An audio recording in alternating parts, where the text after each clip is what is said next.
Kam pritur 9 muaj për këto 9 minuta. Betejë ime për të dëgjuar për ju vjen pas një sage të gjatë. Zhgënjyse për thënë drejtën për të dëgjuar çfarë pas kam bërë. Që jam rrëmbyer nga zyra ku më kanë zgjedhur qytetarët dhe jam mbyllur në një qeli me një regjim burgosje apo shoqërimi më të rëndë se sa vrasje seriale. Kam sot më shumë policë në gjykatë kushtetuese se ç'kam avokat. Provën e keni këtu në këtë sallë. Kam përjetuar një periudhë gjatë, të mbushur me shkelje drejtave të mia themelore si qytetar i kësaj republike. Por mbi të gjitha, një periudhë denigrimi dhe përpjekje për të heshtur zërin e një të zgjedhurit 3 herë radhazi nga qytetarët e Tiranës. Kjo nuk është thjesht një përpjekje për të denigruar mua. Ky është një përçmim, është një neveri ndaj votës, ndaj gjës më të shenjtë që ka demokracia. Dhe përçmimi ndaj saj në fakt është përçmim ndaj forcës që kanë qytetarët. Është një përçmim ndaj fuqisë që populli i jep Republikës për ta drejtuar në emër të tij. Siç thoshte Martin Luther King, harku i universit moral është i gjatë edhe raskapitës. Po në finale edhe ky hark anon nga e drejta. Ndaj dhe jam sot to përpara jush si kryetar i Bashkisë së Tiranës, qytetit më të madh të kombit tonë, me të drejtën që më kanë dhënë 160.000 vota, qytetar është lirë të këtij qyteti. Në fund të këtij harku 9 mujor në kërkim të kësaj drejte. Unë nuk jam këtu për të mbrojtur veten, sepse nuk kam kryer asnjë shkelje që detyrohet të mbroj veten përpara jush. Por jam këtu me respekt, me gjithë respektin që meriton detyra juaj e lartë, për të kërkuar një gjë të vetme. A mund ta mbrojmë së bashku demokracinë që sot po vihet në sprovë? Demokracinë për cilën si unë ashtu dhe ju të nderuar gjyqtar, jemi betuar kur kemi marrë detyrat tona respektive që ta mbrojmë, jo në letër, po me veprim, edhe këtu, edhe sot. Ky mandat nuk është mandati im. Ky mandat është një beslidhje publike. Një kontratë që qytetarët e Tiranës më kanë dhënë me vullnetin e tyre si njerëz të lirë. Kjo beslidhje është nderi i jetës sime. Dhe për mbrojtjen e saj do bëj gjithçka që më lejon ligji, fuqia e mendjes edhe forca e zemrës time. Do ta mbroj deri në fund sepse nuk po mbroj këtu një karrige, por shpirtin e një lidhje të shenjtë midis qytetarit dhe të zgjedhurit të vet. Populli i këtij vendi përmes kushtetutës ka vendosur qartë se askush nuk mund ta ndërpresë mandatin e një të zgjedhurit vendor përpara afatit. Pikë. Përveç se kur ai ka shkruar shkelje të rënda të kushtetutës ose të ligjit. Ky nuk është një zbulim miri, kjo që sapo thash, por është një premtim solemn që Republika e bën ndaj vetes vet, një kufi moral dhe një kufi ligjor, që askush, as unë, as ju, askush nuk duhet ta shkel, ose nëse do ta shkel duhet rrëzojmë më përpara themelet e besimit publik mbi të cilat ngrihet vetë shteti ynë. Prandaj me respekt plot dhe solemn për këtë gjykatë, unë pyes sot, cilën shkelje të rëndë kushtetutës apo të ligjit kam kryer unë në ushtrimin e mandatit kushtetues të kryetarit të Bashkisë së Tiranës? Përpjekja ime për të mbrojtur beslidhjen me qytetarët e Tiranës, edhe në kushtet e rrëmbimit në qeli, është detyrim imi ndaj qytetarëve të këtij qyteti. Besimi im se vota e lirë është më e fortë se kulisat politik, është fuqia që më shtyn ta bëj këtë betejë sot këtu përpara jush edhe përpara të gjithë shqiptarëve. Bindja ime se drejtësia duhet burojë nga kushtetuta dhe jo nga protagonizmi politik, apo etja për karrierë mbi kurrizë të lirive themelore të qytetarëve, është një bindje e palikundur. Ato çfarë kushtetuta i mbron, shpresoj që në këtë sallë të thuhen me zë të lartë, të arsyetohen nga ju të nderuar dhe të dëgjohen nga çdo shqiptar që ende beson se ligji duhet të mbrojë, jo të sulmojë pabesisht. Të nderuar gjyqtarë gjykatës kushtetuese. Në këtë seancë nuk po shqyrtohet një vend pune. Kjo është një seancë historike besoj, që shqyrton vetë demokracinë, shëndetin e demokracisë shqiptare, themelet mbi të cilat qëndron shteti ynë, Republika jonë.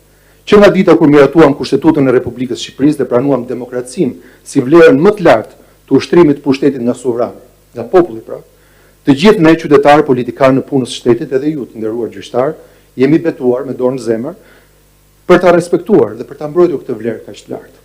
Ne jemi betuar se do mbrojmë demokracinë, jo që do ta përdorim atë për interesat të kohës. Ta ruajmë si pasurinë më të shenjtë të Republikës, jo ta sakrifikojmë për një llogari të vogël të një momenti, për rahati politike apo për urdhra të përkohshëm që bien ndesh me ligjin e përjetshëm të drejtësisë. Kjo është çështja gjyqësore që do përcaktojë një herë mirë, nëse pushteti do t'i përkas ende qytetarëve apo do t'u merret atyre në mënyrë të fshehtë dhe hileqare pas perdeve të calura me nene dhe gërma të ligjit. Nëse ligji do të përdoret për ta mbrojtur demokracinë apo se ligji do të përdoret për ta përmbysur në emër të një formaliteti të nevojshëm për një moment caktuar. Sepse kur pushteti që buron nga vota tjetërsohet me taktika për ta anashkaluar vetë vullnetin e votës, atëherë besimi ndaj qytetarëve kthehet në një tradhti morale. Pushteti që ata na kanë dhënë për të shërbyer, po përdoret për t'i sunduar, jo për të shërbyer. Me të njëjtat mjeta që i ka vënë dispozicion në fakt për t'i mbrojtur qytetarët. Dhe atëherë, sipas meje, Republika nuk rrezikohet nga asnjë armik i jashtëm, por nga vetë ata që nën betim për ta mbrojtur, po e përdorin për ta nënshtruar. Po citoj: betoja në nderin tim se do të kryej me ndërgjegje detyrën e kryetarit të bashkisë dhe do t'i bindem kushtetutës dhe ligjeve.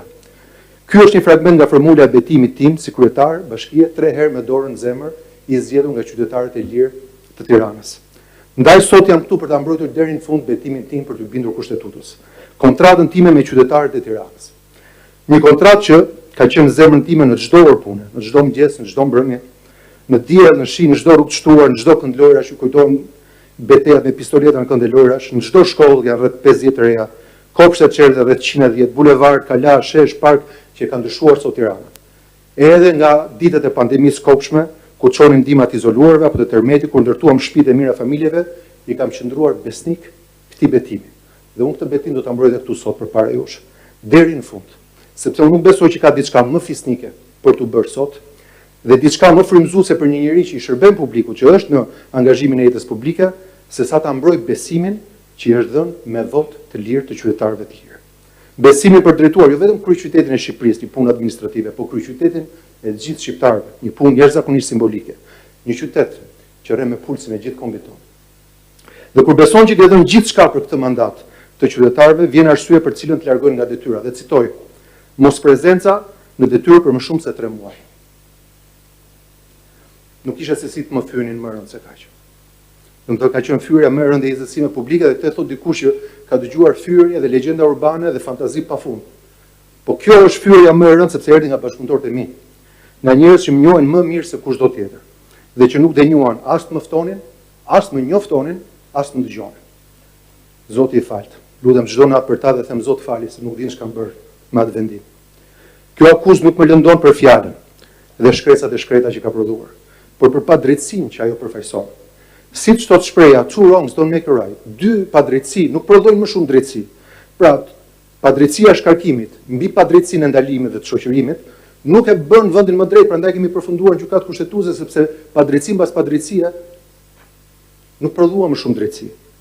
Sepse të thuash, citoj, Erion Velia e ka munguar në detyrë, nuk është thjesht cinizëm me këtë tipin që quhet Erion Velia, por është një cinizëm me atë që është e vërteta, çfarë ka ndodhur në këtë vend dhe në këtë qytet, dhe në fakt është një cinizëm me ligjin, me kushtetutën. Mbi të gjitha e thënë nga ata që kanë qenë dëshmitar të rrëmbimit tim nga zyra pas një akuzë, ngjan si një mesazh pasigurie për çdo që nesër mund të shënjestrohet për arsye politike. Ngjan si një mesazh se në këtë vend sundon dëshira dhe vullneti politik, po jo ligji. Nëse është dikush që mund të ankohet për mungesë time, është vetëm nëna ime dhe familja ime.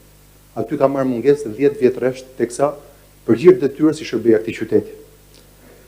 Ata i kam takuar, djalin tim kam takuar më shumë në Burg se që kam takuar në Liri. Ku e lija në gjumë dhe i gjeja në gjumë për shkak të kësaj detyre dhe këtij përkushtimi. Fort e nderuar, antar gjykatës kushtetuese, që nga dita e parë kur betova në vitin 2015, si kryetar i Bashkisë Tiranës, jeta ime është bërë njësh me këtë qytet. Kush jeton në Tiranë e di këtë nga përvoja personale. E kam drejtuar me gjithë forcën time shpirtërore, mendore, fizike, pa kursyer asgjë nga vetja. Ky qytet në fakt ka qenë familja ime e madhe. Unë nuk pretendoj se çdo gjë e kam bërë mirë, dhe ndoshta nuk është ky momenti për të folur për këtë. As që çdo gjë që kam dashur të bëj kam arritur ta bëj. Por një gjë e di me siguri, askush nuk mund të më akuzojë se nuk kam qenë në krye të punëve të këtij qyteti dhe detyrës time të shenjtë. Sepse kush thotë se unë kam munguar, fyen inteligjencën e gjithë qytetarëve të Tiranës që më kanë besuar 3 herë me radhë, pikërisht sepse e pan me sytë e tyre për kushtimin tim, dashurinë për punën edhe për këtë qytet. Punë nga e cila më shkëputën pa drejtësisht dhe pa besisht. Ata që donin të më shihnin me pranga në duar dhe jo me lopat në duar. Që nuk donin këtë tipin që thash unë, Lalieri në atë zyrë, sepse ajo zyrë është e bërë simbolin dashurie për qytetin, për punën, energjie pozitive, të pafundme, një qendër e optimizmit për gjithë kombin tonë. Mund ta burgosësh një njerëz, po siç jam unë në rastin konkret, por nuk e burgos dot vërtetën e tij. Edhe të vërtetën që ulëret, e vërteta është se mos prezenca ime nuk ka qenë zgjedhje. Pra unë nuk zgjodha që të vetë rëmbehem, të vetë izolohem dhe të vetë internohem në qytetin e Durrësit, në një burg në Kënet. Por pasojë një izolimi të imponuar nga shteti, përmes një vendimit disproporcional nga letra anonime, a mund të vazhdoj 2 minuta? një izolimit imponuar nga shteti përmes një vendimit disproporcional, nga letra anonime dhe zell persekutues që më privoi jo vetëm nga liria dhe familja, por nga qyteti im, përpara se të provojë çdo fajsi. Si mund quhet shkelje? Mungesa një kryetari bashkie që është fizikisht ndaluar nga vetë organet e shtetit në bazë të një vendimi që nuk është i formës prerë. Dhe besoj që gjykata kushtetuese dhe Komisioni i Venecias, siç u relatuar edhe nga avokati, flasin qartazi për akte të tilla. A mos vallë duam që ta legjitimojmë idem se çdo funksionar i zgjedhur mund të largohet nga detyra përmes një arrestimi të përkohshëm, pa vendim fajësie, duke marrë popullin mandatin që ai vetë ja ka dhënë këtij individi?